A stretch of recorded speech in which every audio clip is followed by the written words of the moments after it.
Tani një intervistë të kryeministrit Rama për televizionin publik francez France 24. A sorti de sa poche des exigences de nature historique et identitaire vers la Macédoine du Nord. Et le processus reste bloqué parce que, comme vous le savez, le Conseil européen est facilement bloquable avec une seule veto d'un seul pays. Paris est aujourd'hui favorable à la progression de votre dossier, mais la France l'a longtemps bloqué à cause de la criminalité, de la corruption qui minait votre pays. Alors aujourd'hui que vous avez le soutien de grands pays européens, est-ce que vous êtes en mesure d'espérer un feu vert au Conseil européen de décembre? La France a eu une position moins, disons, enthousiaste pour quelques années. Qui n'était pas une position liée avec l'Albanie ou avec les problèmes de l'Albanie, mais qui était une position liée avec la vision du président français, la vision très clairement exprimée par lui d'une nécessité d'approfondir les réformes dans l'Europe pour après aller plus vite avec l'élargissement. Et sa vision a été poussée à travers une sorte de nouvelle méthodologie d'intégration qui après a eu l'approbation de tous les autres. Et voilà. Ni la présidence française demain, et ni la France, l'Allemagne et les autres aujourd'hui n'ont la force de bouger la Bulgarie si la Bulgarie elle-même n'accepte pas de bouger de sa position, qui est une position assez compliquée pour expliquer ici, mais qui rend le processus encore plus compliqué en mettant entre nous et l'Union européenne une question qui est nettement bilatérale entre la Bulgarie et la Macédoine du Nord. Alors parmi les freins à votre adhésion, il y a aussi la peur d'une vague migratoire albanaise. Il y a déjà 1 million d'expatriés depuis la chute du communisme il y a 30 ans. 80% des Albanais rêvent de quitter leur pays. Pourquoi, selon vous ? Quelle vague migratoire? Le problème des vagues migratoires n'est pas, selon moi, connecté avec l'avancement du processus d'intégration, mais est surtout connecté avec le contraire. Parce que le contraire, il crée des situations où, après, l'immigration illégale fleurissent et les réseaux criminels font de l'argent. Voilà. Je ne vois pas un danger albanais pour l'Europe. Loin de ça.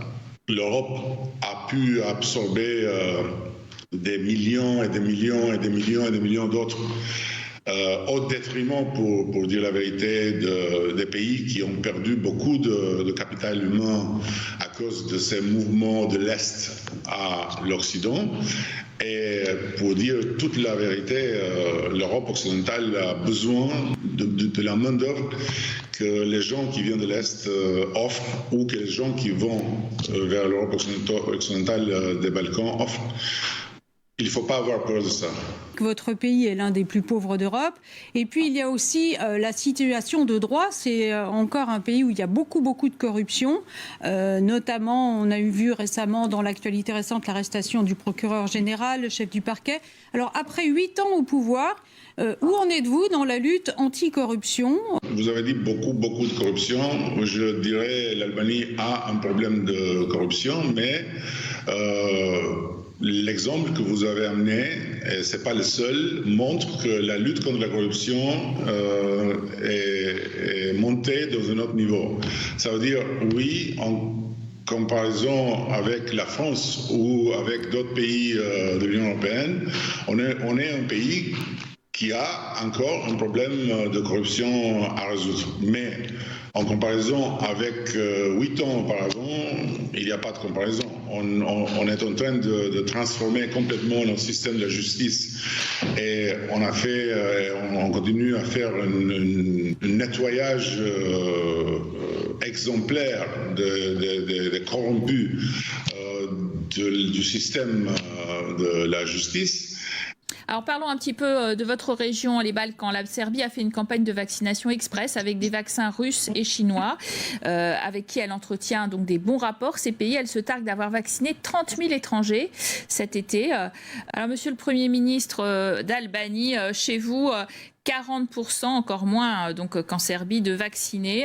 Est-ce que vous estimez avoir été suffisamment aidé par les Européens pour cette campagne vaccinale, ou est-ce que vous avez dû, comme les Serbes, vous tourner d'une part vers eux, peut-être vers des alternatives russes ou chinoises? On a eu un premier moment très difficile avec l'Union européenne parce que nous tous, dans les Balkans occidentaux, on a été coupés de la première distribution des vaccins en Europe et c'était vraiment difficile à voir qu'autour de nous, les gens commençaient à se vacciner dans le même temps que nous, on ne pouvait même pas vacciner les infirmières et les médecins.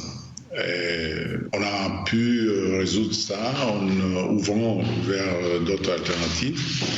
Et voilà, on est maintenant dans une situation où ce n'est pas le manque des vaccins, mais c'est la bataille avec les théories conspiratives, avec les absurdités de l'Internet qu'il faut gagner. C'est difficile.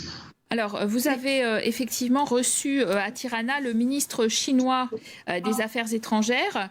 En quoi est-ce que votre pays a besoin effectivement de l'aide chinoise plus globalement, et est-ce que c'est compatible avec aussi vos très bonnes relations avec les États-Unis et la Turquie aussi de Recep Tayyip Erdogan? On voit bien qu'il y a un enjeu géopolitique important pour toutes ces puissances dans votre région, les Balkans, et chez vous.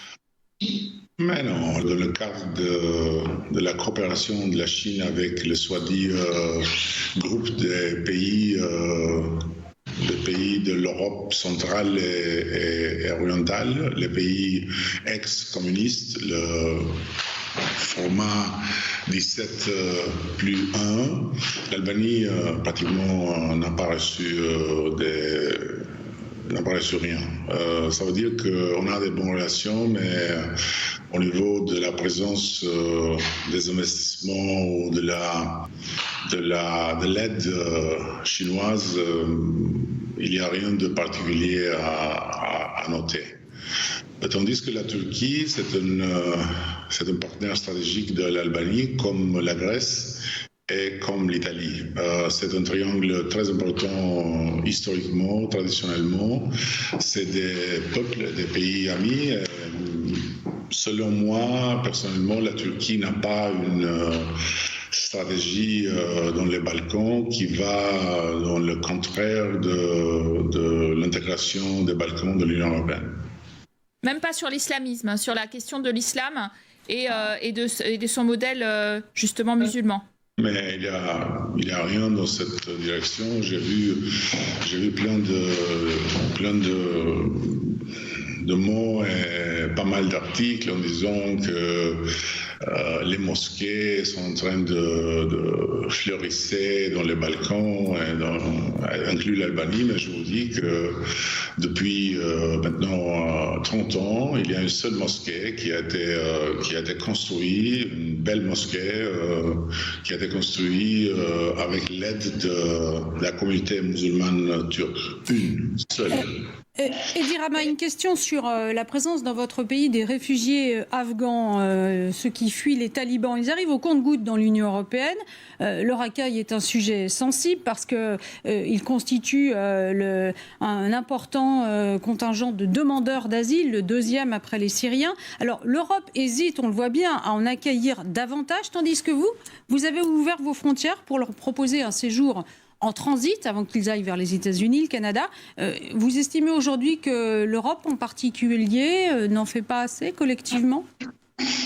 Mais je suis personne à juger les autres.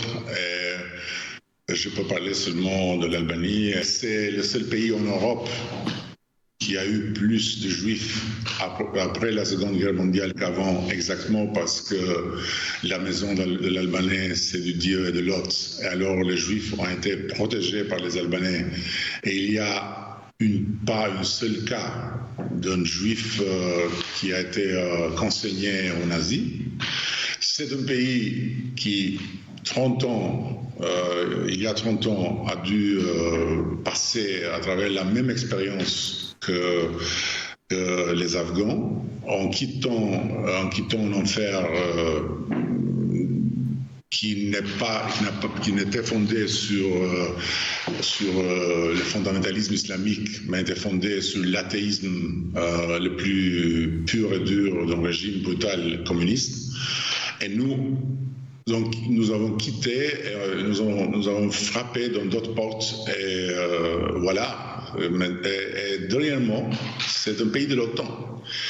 Et je trouve absolument naturel que les pays de l'OTAN, après avoir décidé de quitter l'Afghanistan, devaient ouvrir les portes, pas pour tous les Afghans qui sont pas heureux du retour des talibans, mais pour les Afghans, les hommes et les femmes qui ont été là pour nous, ont travaillé avec nous, ont cru dans ce que nous avons dit et dans ce que nous sommes, comme une alliance des pays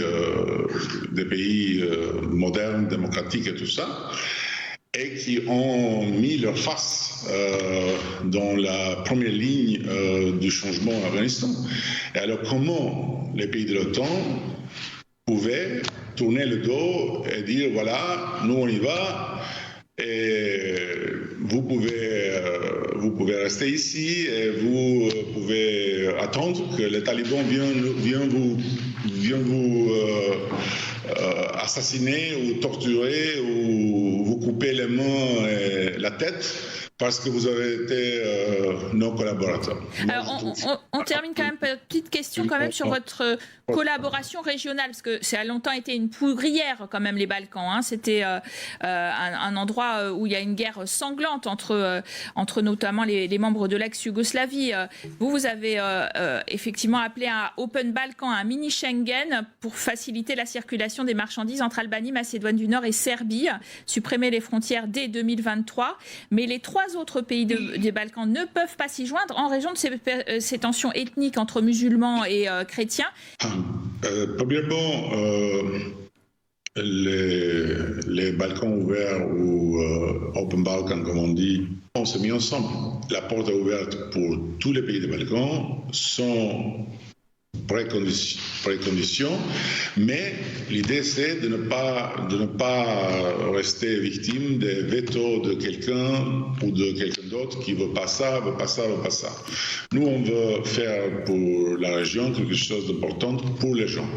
C'est un processus difficile, oui, c'est très difficile, c'est pas facile parce que en même temps, c'est un processus de paix. On n'a pas encore la paix définitive dans les Balkans parce qu'il y a encore des problèmes à résoudre et surtout le problème entre la Serbie et le Kosovo, qui est un État indépendant, souverain et qui doit être reconnu par la Serbie. Mais en même temps, il y a des leçons de prendre de l'histoire. En tant qu'on parle en français, la France nous donne un exemple extraordinaire. Ce que la France a fait avec l'Allemagne après la Seconde Guerre mondiale, c'est le chemin.